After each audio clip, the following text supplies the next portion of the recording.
dia da gente finalizar o tema sobre luto. A gente tem falado sobre luto durante essa semana. Segunda, eu contei como eu fiz para sobreviver a um luto que eu vivi, estou vivendo, não acabou ainda, né? Eu ainda estou vivendo, ainda estou em luto. Mas como eu vivi aqueles primeiros momentos, como eu sobrevivi àqueles primeiros momentos de dor. E na quarta-feira nós falamos sobre os processos de luto, os tipos de processo de luto, né? Na segunda-feira, na primeira live, eu falei as ferramentas que eu usei, postei lá, né? Todas as ferramentas que eu usei, como eu fui que eu usei. Aí na quarta-feira nós falamos sobre os processos de luto, o que acontece dentro do nosso corpo, né? E hoje a proposta é falar sobre o pós-luto. Então a ideia hoje é falar sobre o pós-luto. Então o que a gente tem para hoje? Hoje nós vamos novamente reforçar que o processo de luto, ele é um processo que ele muda de pessoa para pessoa em matéria de quanto tempo ele dura. Mas que os especialistas que estudam essa área dizem que a média são 2 anos, não é? São 2 anos. Também vai impactar nessa questão de quanto tempo o meu luto vai durar, a minha crença, minha cultura, o que eu compreendo culturalmente por morte, a perda que eu sofri, quem foi que eu perdi, né? A ordem desta pessoa para minha vida também vai impactar, né? Mais tempo ou menos tempo vivendo o luto. E como eu decido que eu quero viver a minha vida. Então, essa questão da escolha, de como é que eu escolho viver minha vida de agora em diante, ela pode melhorar a qualidade desse luto, a qualidade da passagem desse luto, ok? Então, se eu escolho olhar para esse luto com um olhar de mais do que saudade, com um olhar de culpa, com um olhar de birra, de por que aconteceu assim, por que levar essa pessoa que eu amo, por que me tirar o que eu queria, né? O que eu quero, o que eu amo, o que eu estou acostumada, porque nós vimos na quarta-feira que o luto não é um momento em que eu vivo só com perda de pessoas. A perda de pessoas é um dos tipos de luto. É um dos tipos de luto. Quando eu perco o emprego também eu vivo um luto, quando eu sofro uma derrocada financeira e mudo meu status quo, eu vivo um luto, né? Quando eu me separo, eu vivo um luto. Então, quando meus filhos vão embora e a casa fica vazia, a síndrome do ninho vazio é um luto, né? Todos esses momentos de ruptura e de perda do status quo aparente para um outro é luto também, não é? Mas o luto que esse ano nós estamos vivendo com mais frequência, o luto que eu vivi, que deu origem a essa série de 3 lives que termina hoje, é um luto físico, de perda de pessoa, né? Eu perdi. Quem eu perdi? Já tem gente perguntando aí, Janete, você perdeu quem? Porque eu contei segunda e terça-feira o que eu vivi, segunda e quarta, o que eu vivi, mas eu não dei nome aos bois. Então muitas pessoas estão aí curiosas. Eu perdi uma pessoa importantíssima na minha vida. Porque pessoas importantes na nossa vida não necessariamente está reduzida a apenas filho, marido, pai, mãe, né? Existem pessoas na nossa vida que não ocupam esses cargos e que são tão importantes quanto. E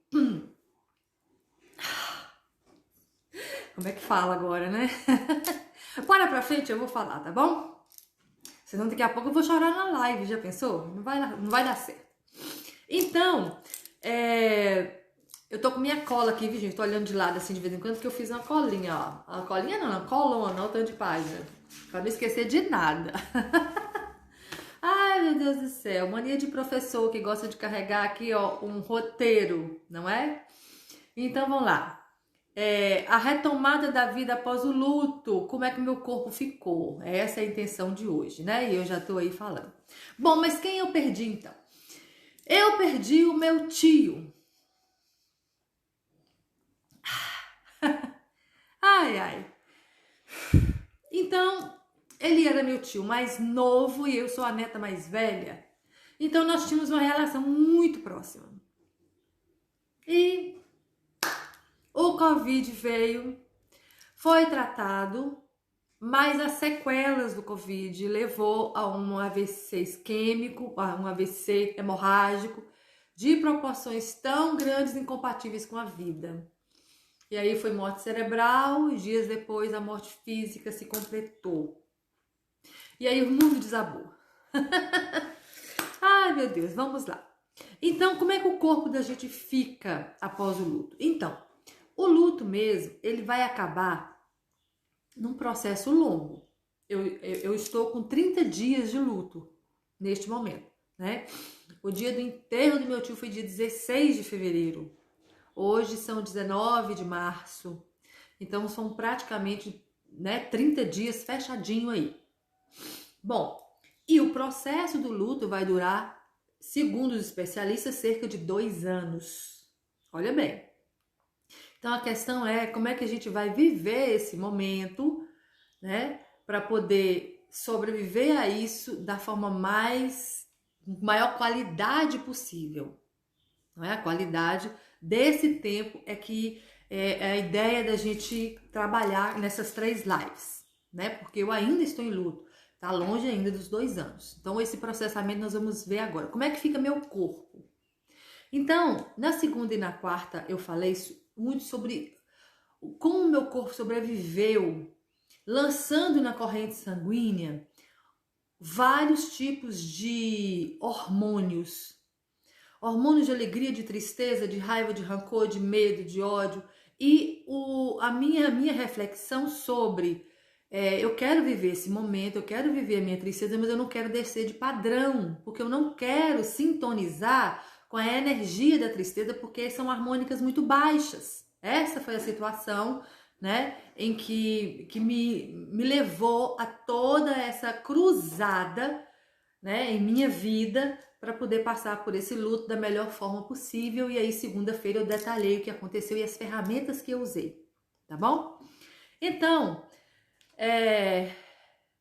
a gente observa na literatura que é dito assim: não se deve ter pressa para sair do luto. Então, é um momento que eu preciso viver e que as pessoas vão viver, cada uma à sua maneira, e não é necessário ter pressa para sair disso. Cada um tem um tempo. Dentro da mesma família, tem lá 5 pessoas envolvidas num luto, uma vai estar em estado de ir para a vida, entre aspas, normal, mais cedo, outras não. E isso é natural. As pessoas não têm que reagir ao processo de luto na mesma velocidade.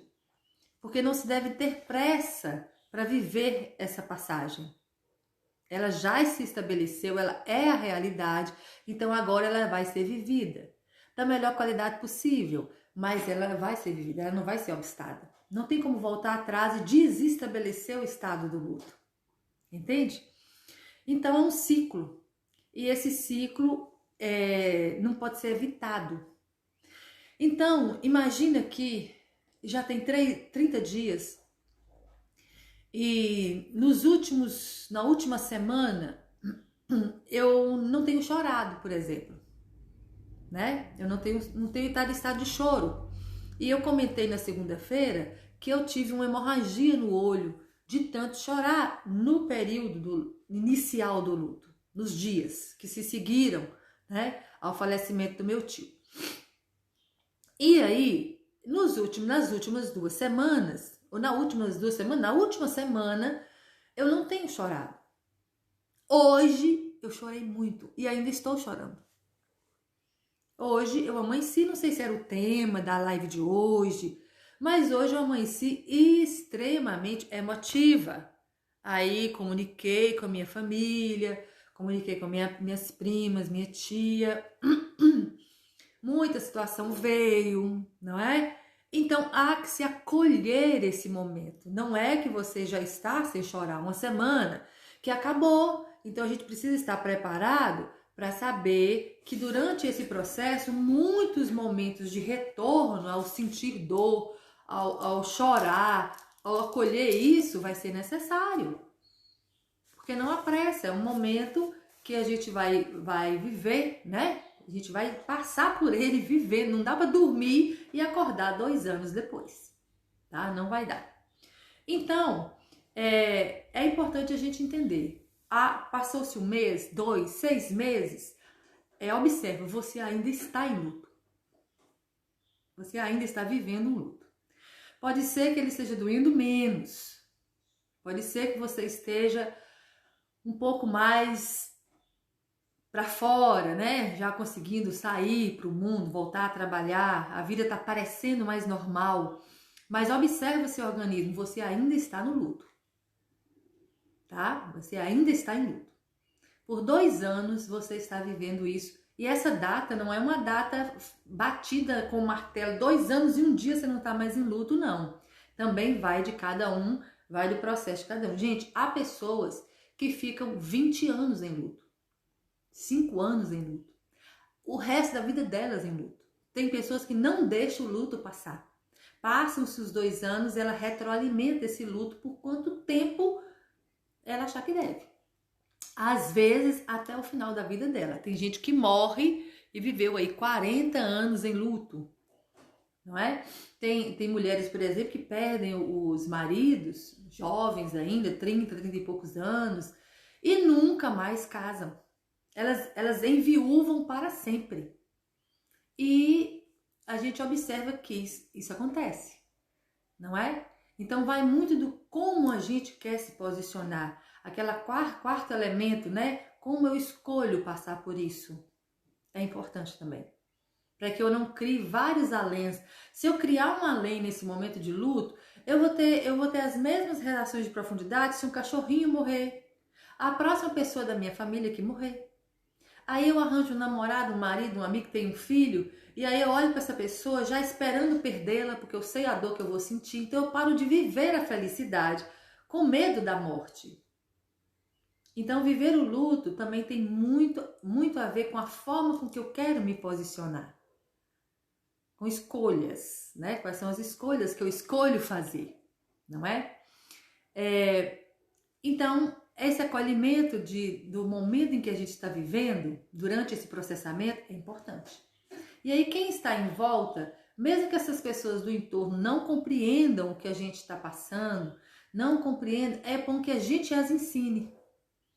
Em determinado momento você vai poder dizer, olha, hoje eu estou com muita saudade de... Então, me dá um tempo, né? Me deixa. Me deixa que hoje eu estou com vontade de entrar numa fossazinha, mas já eu já vou sair. Não é? Esses momentos têm que ser acolhidos mesmo. Tá? Porque o corpo da gente ainda está cheio de química. Cheio de química. A gente está eliminando essa química aos poucos. E aí quando vem aquela recaída, nossas vísceras, nossas glândulas, elas produzem mais dessas químicas. E a gente intoxica um pouco de novo.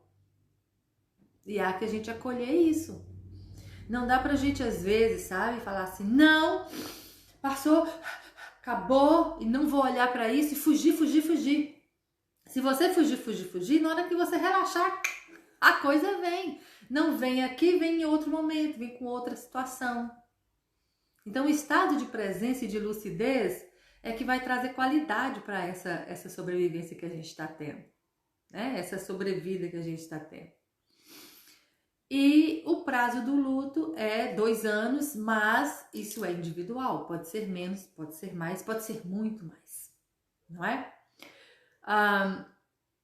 Voltar a sorrir não significa a falta dos sentimentos, que os sentimentos diminuíram. Então, muita gente está passando por esse momento de luto, mais lutos graves, perda de pai, de filho, de mãe, né? No meu caso, meu tio irmão, como eu dizia, né? E ele também. a gente volta às vezes a sorrir, a falar, isso não significa que a gente não está triste. A tristeza e a alegria são energias diferentes. Olha bem, a alegria é uma energia, a felicidade é um sentimento. Voltar a sorrir pode significar que você acendeu a alegria, a energia da alegria, mas não significa que você está feliz. Uma pessoa que está passando por muitos momentos de infelicidade, ela pode sorrir e não significa que ela deixou de estar triste. Ela não significa que ela está feliz. Às vezes são momentos mesmo de você se posicionar numa energia mais leve e isso não anula tudo o que está se passando aqui. Nós precisamos compreender isso, né? Para a gente poder acolher esse momento com um pouco de tranquilidade. Dentro de uma família, por exemplo, algumas pessoas vão sorrir mais cedo, outras vão sorrir mais tarde, né? Então, as que vão sorrir mais cedo podem se sentir julgadas pelas que vão sorrir mais tarde, como se a tristeza tivesse passado ou como se a felicidade tivesse voltado. E não é isso. A dor pode estar sendo na mesma intensidade, mas cada um sorve essa dor de uma forma diferente. E isso precisa ser acolhido, isso precisa ser respeitado, né? Bastante respeitado. Porque o corpo da gente está em alerta. Você não dorme bem, né? Tudo que acontece, o seu corpo reage. O seu corpo está com todos os sinais vitais alerta. Todas as suas moléculas estão com aquele sinalzinho vermelho ligadas. E isso vai continuar por muito tempo. Olha, vai precisar de um longo tempo para que esses starts comecem a ser desligados. E realmente a gente se torne normal, não é? E realmente a gente se torne normal. Permitir retornar à vida. Então, a gente precisa escolher como fazer esse retorno. Então, observa, vai existir um período em que você vai se questionar em que a vida vai ser diferente. Nada mais vai ser igual, isso é certo. Isso é fático, né? Nada mais vai ser. Como nada mais vai ser igual, há uma resistência de viver essa nova forma. Porque eu estava acostumada com essa forma antiga. Eu estava acostumada com a presença da pessoa, com o que ela dizia. Eu estava acostumada até com as arranhuras. Eu estava acostumada com os defeitos dessas pessoas. Eu estava acostumada a sobreviver a eles. Só que o saldo positivo é tão maior do que a ausência que eu opto em não perder aquela vida que eu tinha, mesmo que tivesse coisas negativas, né? Então entrar nessa nova situação com aquele vácuo me causa uma repulsa. Só que essa situação é um fato, não tem como ser mudado. Então, o que acontece? Eu começo a resistir a abrir essa porta e passar por ela. É uma resistência. Eu gosto de dar um nome, sabe? É um nome que eu dou pra mim. Parece que meu corpo está pirraçando. Sabe pirraça de cair no chão e alguém tem que te arrancar e te puxar e seu corpo todo pende para trás? Pirraça de criança na rodoviária, no chão da rodoviária, no chão do shopping, no chão do supermercado, né? Quando quer uma coisa e você não dá, que o corpo todo desfalece. Então, a impressão que eu tenho nesse momento é que a gente vive uma pirraça. A porta da vida sem a pessoa estar ali na minha frente e eu não quero passar. Então, esse momento de pirraça mantém a dor em alta. Mantém o seu corpo todo dolorido. Mantém a sua cabeça pensando naquilo ao mesmo tempo. Então, antes de viver esse momento meu de perda, eu passei vários momentos de perda acompanhando pessoas que perderam. Mães que perderam filhos, esposas que perderam maridos, filhos que perderam pai e mãe ao mesmo tempo, pai, mãe e irmão no mesmo evento, não é? Mães que perderam os bebês dias antes de nascer. Então, perdas mesmo, né? Perdas, lutos sérios, né? Então, algumas dessas pessoas passaram esse período de pirraça num modus operandi muito parecido. E eu tenho observado isso em mim. Por que eu voltei depois de 30 dias a chorar hoje? O que aconteceu no meu estado de presença que me fez voltar a sentir a mesma dor que eu sentia há um mês atrás, né? Há 3, 4 semanas atrás. Eu comecei a pensar nas cenas.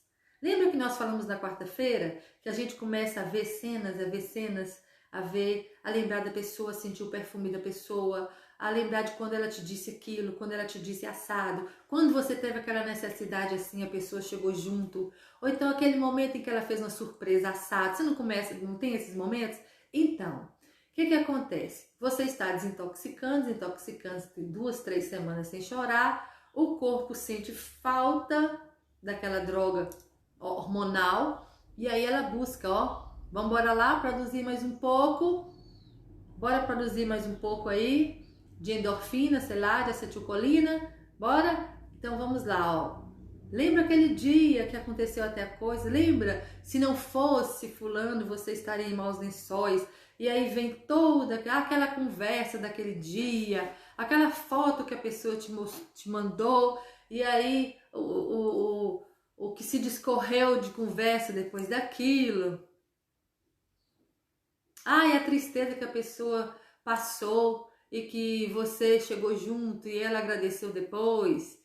E aí começa a voltar esse monte de coisas na cabeça. E aí o que acontece com o corpo? Lembra de tudo isso energeticamente, biologicamente. Produz novamente. E aí eu tenho que acolher isso. É isso mesmo. Eu tenho que acolher esse momento. Mas eu tenho que observar que ele não vai poder durar. Eu não vou poder viver disso. Então, há pessoas que fazem esse movimento. Quando está começando a melhorar, ela produz novamente. Ela está começando a melhorar, ela produz novamente. Então, recentemente, eu vivi uma situação com uma pessoa conhecida, aqui no consultório, uma perda muito abrangente, em que a pessoa já está há quase 3 anos, 36 meses, passando pelo luto. E aí ela me procurou justamente porque o luto não acaba e ela não consegue viver a vida dela, ela não consegue retornar ao emprego. Pra vocês terem ideia, né? E ela tem filhos para cuidar, ela tem não sei o quê, e aí ela precisa se manter encostada pelo INSS, porque o luto não acaba, virou uma questão patológica. A gente vai falar agora do luto patológico, né? Acabou virando uma questão patológica. E aí qual foi o modus operandi que nós tivemos que quebrar? Qual o holograma que nós tivemos que quebrar? Nós tivemos que quebrar o holograma da retroalimentação. Então ela estava retroalimentando a vida do casal, ela estava retroalimentando o dia em que ela deu a notícia que estava grávida da primeira filha, ela estava retroalimentando o dia que a filha mais velha que morreu nasceu, ela estava retroalimentando tal coisa, o primeiro sapatinho quem deu, que ela perdeu o marido e 2 filhas dos 3 filhos no mesmo evento. Uma perda muito grande, um choque muito sério. Aí ela ficou relembrando a última vez que eles brigaram e ela não teve tempo de pedir desculpa pela briga. E que se ela não tivesse brigado, blá, blá, blá. Né? Então ela vem há 3 anos fazendo isso. Quando ela começa a melhorar, ela retroalimenta. Ela começa a melhorar, ela retroalimenta. E qual foi a forma que ela usou? O que deu o start dela retroalimentar agora, recentemente, que ela me procurou? Ela arrumou um namorado. Aí 2 coisas passaram pela cabeça dela. Ele vai morrer também. Eu vou passar por tudo de novo. E antes disso, passou pela cabeça dela: como é que eu vou amar alguém se o meu grande amor morreu? Como é que eu posso dar continuidade a isso? Então esse holograma atiçou, né? Foi lá e pegou esse gancho e deu esses 2 starts na mente dela e ela começou a retroalimentar isso. E aí ela teve uma recaída. Então por que ela vai voltar à vida dela se ela corre o perigo de amar de novo? E se ela amar de novo, ela pode perder de novo. E aí ela pode ter filhos de novo. E esses filhos podem morrer também. Ela vive com medo do filho que não morreu morrer. Então nós precisamos entender que a gente pode instalar nesse momento na gente um além grave, profundo e de difícil manipulação e retirada depois. Então, usar essas ferramentas de ir para a pergunta, manter o estado de presença e utilizar tudo que você puder utilizar para diminuir o impacto dessas recaídas, acolher é importante, mas sair fora e diminuindo a quantidade dessas caídas também é importante. Porque são um período de aproximadamente 2 anos que você vai viver essa busca, essa trajetória, esse trajeto, esse caminho. Então nós temos que observar que são 2 anos e que nós precisamos estar no estado de presença grande. Para a gente não instalar na nossa coisas que não são reais. E não trazer para a minha vida, instalar na minha vida julgamentos, invenções, agendas e mentiras que vão criar loopings na minha vida. Ok? Então, usar as ferramentas de o que mais é possível, como pode melhorar, isso é meu, isso me pertence. Devolver o remetente com consciência anexada. Ah, é seu, o que é isso? O que eu faço com isso? Posso mudar isso? Se sim, como eu posso mudar isso? O que é isso que eu faço com isso? Posso mudar isso? Se sim, como eu posso mudar isso? O que é isso que eu faço com isso? Posso mudar isso? Se sim, como eu posso mudar isso? Universo, me traz clareza de tal coisa. Universo, como é que pode melhorar? Eu não consigo melhorar, mas como é que pode melhorar? Como é que pode melhorar? Como é que pode melhorar? 1 trilhão de vezes como é que pode melhorar? Isso é extremamente importante. A forma com que você se posiciona. Ou então, como eu falei na quarta-feira, você vai falar assim, agora eu quero sofrer e eu quero uma pausa. Aí é como se você fosse médico e soubesse um monte de ferramenta de cura, né, e se vê doente. Aí fala assim, não, eu vou dar um tempo na medicina porque eu vou curtir essa doença minha aqui, ó. Eu gripei, vamos pegar uma coisa boba, eu gripei, tô numa gripe danada. Aí existe um monte de coisas lá que você pode fazer no primeiro dia, até o 7º dia para melhorar o sintoma da gripe. Seu corpo dá conta. Aí você fala, não vou usar nada disso, são as ferramentas, né? Não vou usar nada disso porque eu vou curtir minha gripe. Pegar um momento de luto e falar assim, ou de dor, ou de perda, e falar assim, não, eu quero dar um tempo para mim, eu não quero usar ferramenta nenhuma, é a mesma coisa. De você falar, não quero resolver, eu quero só sofrer. Então me deixa que eu não quero me tratar. É isso que significa. Porque não justifica você ter à mão um monte de ferramentas e não usar com você. Não é mesmo? É isso aí. E com o passar dos dias, o que acontece? Então, o que vai acontecer? No início vai ser um show. No início é um show. Todo mundo quer saber de você, todo mundo quer notícia, todo mundo... Porque assim, o sofrimento, ele dá ibope. É verdade, gente. O sofrimento dá ibope, tá? Então, quanto mais você posta mensagens de dor, as pessoas te procuram, é como... Sabe, lembra do vício emocional que nós falamos umas semanas antes? A dor de um vai alimentando o pâncreas do outro, que vai soltando nele também energia de dor, e aquilo vai trazendo um prazer da dor, né? Que a gente tem. Por isso que esses programas que falam de desgraça tem tanta audiência. Então, com o tempo, esse show vai acabar. Porque as pessoas vão seguir a vida delas. E aí vai criar realmente um vácuo. Você vai olhar para cima e você vai olhar para baixo E as pessoas que estavam todo dia querendo saber de você, elas não vão estar mais querendo todo dia, às vezes uma vez por semana, depois uma vez por mês, daqui a pouco tem um ano que você não encontra a pessoa, daqui a pouco ela fala, era pra eu te ligar e não te liguei e tal. Então observa que no início você vai ter uma assistência grande, principalmente porque você está sentindo dor e as pessoas querem sugar de você motivos para elas também sofrerem. Observa, é vício emocional embutido aqui, tá? É vício emocional embutido aqui. E aí me deu uma consciência que agora, você já imagina o mundo que a gente não enxerga, né? Como é que se aproxima da gente, querendo sugar da gente esse ectoplasma de dor. Me veio essa consciência aqui agora. Deve ser, ó, quem puder enxergar a aura, espanta, né? Espanta. E muitas pessoas somem porque é difícil para elas também. Porque, principalmente se elas não forem viciadas emocionalmente, sentir a dor do outro e ver a dor do outro sem poder fazer nada é difícil. E elas somem mesmo. Então somem porque a vida delas virou normal, ou somem porque elas precisam de um distanciamento saudável para evitar que sofram também.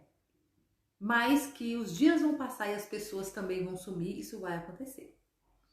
Porque nós ficamos aí diante de dois tipos de luto. Um luto chamado elaborado, que é esse que a gente vai viver com consciência, com estado de presença, passando por todas as fases dele, saindo delas, tá? E existe o luto patológico. O luto patológico nem tem tempo. Chega os 2 anos, ele extrapola como se fosse ontem. Olha, existe uma pessoa que fala assim, essa pessoa já tem quase 70 anos. E aí, conversar com ela, 10 minutos de conversa, ela já usou essa frase. Eu perdi minha mãe com X anos. 5 anos, 6 anos, 7 anos. Eu perdi minha mãe, eu tinha 7 anos. Não sei o que, não sei o que. Essa pessoa está em luta até hoje pela mãe. Entende? Agora imagina as mulheres que passaram na vida dessa pessoa, que fizeram a figura da mãe. Quantos conflitos não se instalaram aí? Então isso é um luto que pode se tornar patológico. Pode se tornar patológico. A moça que nunca mais casou, que arranjou um namorado e já tá botando fino no relacionamento por conta do marido que morreu, né? Cada circunstância, que foi um acidente de carro. Então é muito sério isso aí, tá? E aqui no luto elaborado, nós vamos sentir saudade muito tempo. Mas essa saudade não vai nos impedir de enxergar as clarezas. Aqui no luto patológico não há recurso, porque a própria pessoa, quando o organismo dela está se livrando da dor, ela provoca mais adrenalina, mais acetilcolina, mais hormônio de dor. E como é que ela faz para manter isso? Com os loopings que ela cria, ela revive a situação de novo.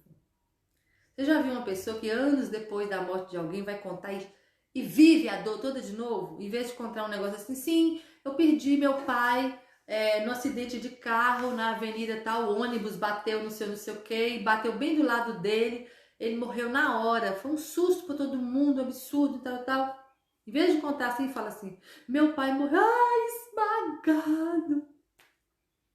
Aí, nós perdemos tudo, e vive tudo. Me lembra minha mãe, não sei o quê, porque nós fomos correr, o carro, E aí revive a dor toda de novo. Essa pessoa não concluiu o luto dela.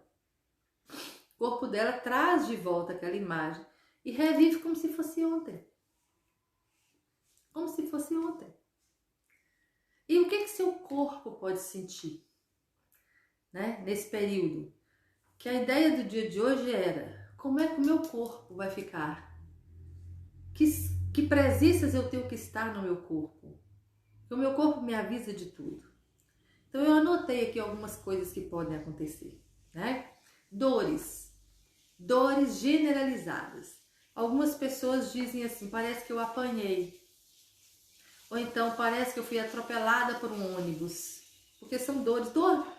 Quem é fibromiálgico sabe o que é uma dor generalizada. É dor do fio do cabelo à unha do pé. Dói os músculos, dói a face, dói a garganta, dói peito, dói tudo. Dói perna, joelho, pé, panturrilha. A pele dói, o músculo dói, o coração dói. Olha bem, dor generalizada. Fadiga. Tem dia que a gente não consegue respirar de tanta saudade. Falta o ar. Nessa época de Covid nem é uma boa coisa, porque a gente já fica logo tudo preocupado, né? Mas falta o ar. Respirar dói. Porque a tristeza mora no pulmão, né, gente? Os chineses é que falam isso com muita clareza. Os rins e o pulmão são frio, fica frio, né, quando a tristeza se instala. Então, pessoas que pegam Covid, por exemplo, que são pessoas tristes, essas muito provavelmente não conseguem sobreviver, porque a tristeza inflama os alvéolos, enfraquece os pulmões. O pulmão, ele tem start vital, o pulmão ele fabrica o oxigênio que mantém todo o corpo funcionando. Então, o oxigênio é que é necessário para dar combustão, a fagulha divina precisa de oxigênio. O oxigênio oxida, a gente nos envelhece, mas também nos mantém vivos. A gente envelhece no desgaste, né? A gente envelhece no desgaste. Mas o pulmão triste, pensa aí a oxigenação do corpo, toda triste, né? Toda com a energia da tristeza do pulmão. Então é grave. Sensação de desmaio, faltou o chão, a cabeça realmente, o oxigênio do pulmão não oxigena direito e a gente tem sensação de que perdeu a memória e que vai desmaiar. A sensação de fuga da realidade. Isso pode acontecer, principalmente nesses momentos em que há uma recaída. A recaída pode vir assim com esse torpor, o mundo gira. O mundo gira. Então sente, respire e converse com você. Ei, eu estou bem. Ei, escuta, olha. Nós estamos ainda no processo de luto, mas escuta uma coisa, nós estamos bem. Então vamos lá, vamos oxigenar esse cérebro. Conversa com você mesma. Você pode fazer isso. Moleza. Essa moleza é perigosa, porque você fica mole hoje, mole amanhã, e aí vira uma coisa mais grave, você fica sem vontade de se mover. Então a moleza de chorar, etc, é normal. Mas muita moleza, um tempo muito grande, significa que seu corpo está fabricando muita acetilcolina. E a acetilcolina, para você sair dela, ela causa dor física. Quando você está com muita acetilcolina no organismo e você se movimenta, você sente dor. Então, quando você sente dor, o que você faz? Você para de novo. Então, cuidado com esse tanto de acetilcolina que você está fabricando no seu organismo, certo? Então, fique de olho na moleza aí. Se você estiver muito mole e na hora que você for movimentar, você sentir dor, continue movimentando. Essa dor não é uma doença, é excesso de acetilcolina. Tome água e realmente continue fazendo. Faça algo, caminhe, levante, vai ali, vai aqui. Não deixe ninguém trazer para você as coisas, vai lá e busque para você se movimentar, certo? Compulsão alimentar ou falta de apetite. Então, na compulsão, você quer preencher o tempo e come. Na falta de apetite, você quer perder o paladar do mundo. Então, isso é uma coisa de observar também, tá? Então, todos os dois tipos, procure aí conversar com o seu corpo para estabelecer a normalidade. Ei, a gente não precisa de tanta comida assim. Ei, olha, vamos comer mais um pouco agora? Vamos comer mais do que ontem? Né? Para quem perde o paladar. Insônia. A insônia, o sono vai voltar, se você não tiver problema de sono. Se você já tiver problema de sono, aí você vai continuar lá os tratamentos que você já faz. Mas geralmente a insônia está ligada a você não viver no presente, você viver no futuro, ou muito preso ao passado. Então, se você ainda estiver com insônia, como seria você se desligar para dormir do futuro e do passado? E aí a gente vai, às vezes toma um remedinho, né? E aí você pode se viciar. Então, como seria substituir o remedinho por chá, por meditação, por respiração, por autoconsciência, por falar com você mesmo? E quando nada der jeito, aí você usa as ferramentas. Como pode melhorar? A frase maluca. O que mais é possível? Corpo, você quer o quê? Como você quer passar por isso? Não é? O que mais a gente pode sentir? Choro. Esse choro vai voltar às vezes, viu? Vai voltar compulsivamente. E aí você já sabe o que fazer, que nós já falamos sobre isso. Confusão mental. Pode, inclusive, você acordar com a sensação que a pessoa não morreu, que foi um sonho. Daí a pouco, 2, 3 meses depois, você fala assim, gente, preciso... Eu, no meu caso, né? Gente, eu preciso ligar pro tio Wagner. Aí depois, vixe, tio Wagner morreu. E aquilo é a gota d'água. Uma vez aconteceu uma coisa comigo muito séria, muito chata. Morreu uma tia minha, mas essa é tia longe, né? Tia da tia, normalmente é uma pessoa de muita consideração. E aí, tempos depois, eu encontrei com a irmã dela. E eu senti tanta a morte dela na época, que eu cortei a informação da minha cabeça. Aí quando eu encontrei com a outra tia, com a irmã da que tinha morrido, falei, escuta, me dá notícia de tia fulana, nunca mais eu falei assim, assim, assim. Aí todo mundo olhou um pro outro assim, sabe? Criou aquele clima horrível. Como se fosse, será que ela é maluca? Será que Janete é maluca? Aí quando eu olhei aquilo, eu falei assim, o que foi? Janete, fulana morreu há X anos. Aquilo ali eu tomei um impacto, falei, como? Fulana morreu? Tia fulana morreu? Como assim? Você sabe disso, Janete? Como é que você sabe disso? Aí eu fui lembrar de tudo. Falei, meu Deus, como é que eu pude esquecer que tia fulana morreu? Então essas coisas acontecem com a gente. Pode acontecer com você. Você entrar numa negação e cortar a informação. Certo? E ela tá aí. E ela está aí, porque eu lembrei de tudo. Tudo, tudo, tudo. Mas em determinado momento, eu, cortei aquela informação de mim. Outra coisa que pode também acontecer com você é vontade de gritar. Essa vontade de gritar vem porque às vezes a gente desenvolve revolta. O tempo passa, passa, passa, passa. Um belo dia, você acorda revoltado. Por quê? Por quê? Aí você tem vontade de gritar. Se você for ferir alguém, escolha. Você quer mesmo fazer isso? Se for só gritar, por gritar, grite. Avisa, gente, olha, hoje estou... Vou gritar. Agora não espere que as pessoas tenham uma bola de cristal e adivinhem o que você vai fazer, o que você está sentindo, tá? Atualize as pessoas, por amor a você, a elas e as relações que vocês têm que vão continuar. É importante isso. Vontade de agredir as pessoas. Principalmente as pessoas que são desafeto da pessoa que você perdeu. Principalmente as pessoas que feriram a pessoa que você perdeu. E agora você quer descontar. Então tudo isso pode acontecer conosco nesse período de luto. Como é que fica o meu corpinho depois do luto? Né? Nosso corpinho fica assim, muito doidão.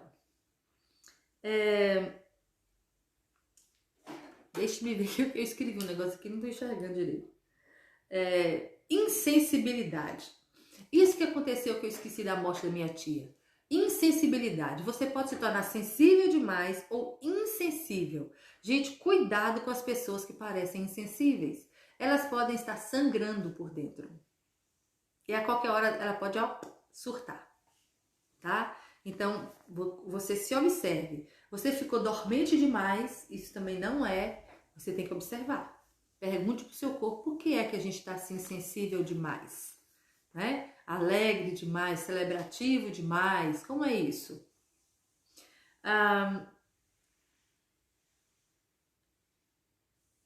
Outra coisa também que pode acontecer é você se tornar resiliente demais. E aí, resiliente demais, não, tá tudo certo, tá tudo maravilhoso, foi Deus que quis assim, porque é melhor assim do que não sei o quê. Ou descrente demais, né? É porque com tanta gente no mundo que fulano é que foi, porque não existe não sei o quê, porque não sei quem me abandonou, papapi, papapá. Então, descrença demais ou crença demais. Ou você está resiliente demais ou está áspero demais. Também você vai conversar com o seu corpo e observar. Nós não somos assim. Por que nós estamos assim? Quanto tempo você quer ficar assim? Ok? Então aí relembre sempre quem você é, porque você sabe quem você é. Eu sei quem eu sou. Tá? Se eu ficar áspera demais, eu sei que eu estou áspera demais. Janete, por que você tá assim? Fria demais, áspera demais? Né? Naquela questão de tanto faz, agora eu perdi fulano, nada mais pode me ferir. Bobagem. Você pode ser ferida sim. Agora você pode estar criando uma lenda dentro de você de que construiu uma muralha. E aí você não vai amar mais, aí você não vai gostar de ninguém mais, aí você não vai se importar com mais ninguém. Isso é uma pirraça emocional. Eu chamo de pirraça emocional. Porque é a forma com que eu leio quando eu faço isso. Eu estou pirraçando. Também, o jogo acabou. Porque vocês não sabem jogar do jeito que eu quero. Então, agora eu vou embaralhar as cartas. Então, eu queria minha vida com fulano aqui. Fulano partiu, pronto, também não quero mais brincar. Não quero mais viver. Ok? E do primeiro mês, segundo e terceiro mês, vai ser todas essas emoções do corpo. Do terceiro mês em diante, vai vir a insensibilidade, a irritabilidade, ou a escassez de estabilidade, né? Ou a compulsão, ou a falta de fome, vai acontecer. A partir do 13º mês até o 24º mês, nós vamos começar a processar novos programas.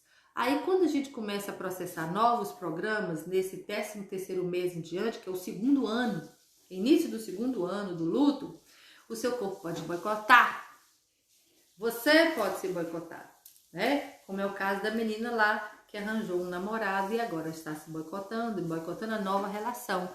Ou por medo de perder, ou porque não se acha no direito de esquecer aquele luto, ou acha que não está honrando aquela relação anterior, não é? Isso vai acontecer. E aí é necessário realmente colocar novos planos, novas retomadas, novas posições, novas ações. Então, de repente, é a hora de doar as roupas, aí, de repente, é a hora de mudar os objetos de lugar, mudar a decoração, né? Então, para poder ir proporcionando um ambiente para que essas novas programações se instalem. Então, é um momento de respeito. Na Grécia Antiga era 12 meses o momento do luto. Hoje em dia se fala em 24 meses. Então, no início do segundo ano, é o momento, de repente, de fazer essa retomada, né? De doar as coisas, mudar a decoração, mudar as cores, colocar a coisa do seu jeito, né? Deixar as memórias que você quer deixar, né? Mas seguir em frente mesmo, elaborar novas coisas, dar um tom diferenciado, modernizar, né? Trocar de carro, trocar de casa, certo? Sem fuga, mas por escolha mesmo. Então, esses processos naturais, eles podem adoecer, se tornarem doenças, patologias, se a gente tirar toda essa naturalidade e colocar culpa, raiva, rancor, ódio. Se a gente entender como um absurdo, né? se a gente começar a procurar culpado para isso, para essas questões que nos assolam, aí a gente pode pegar um período que era para durar X tempo, ele já X mais Y mais Z mais A mais B. E aí o processo de adoecimento se instala. Então eu espero ter ajudado vocês nessa semana falando sobre luto. O momento é um momento de grandes perdas a todo momento. E eu espero ter trazido a minha experiência e contribuído com vocês. As ferramentas que eu tenho usado são todas ferramentas de Access Consciousness. A maioria delas é aprendida no curso de barras, que é o primeiro curso de barras, primeiro curso de acesso a Access Consciousness. Então são ferramentas simples, fáceis de usar e extremamente eficazes. Quem tem o curso de barras, só o curso de barras, consegue usar todas essas ferramentas que eu usei na minha vida, nessa trajetória, né, nessa experiência que eu tenho vivido, com total facilidade, alegria e glória. Então, um abraço para vocês, até segunda-feira. Lembrando que essas lives, elas vão parar no YouTube. Então, se você está assistindo do YouTube, deixe aí a inscrição no canal, o seu joinha, aperte lá o sininho para a gente avisar você que tem coisa nova no canal, tá bom? E quem é aqui do Instagram, deixa seu comentário, deixa sua curtida, seu encaminhamento, ou salva para você assistir de novo e enviar para alguém que está precisando, ok? Espero contribuir com você sempre. Um beijo. Até segunda-feira na nossa live da Onda da Consciência de segunda. Tchau, tchau!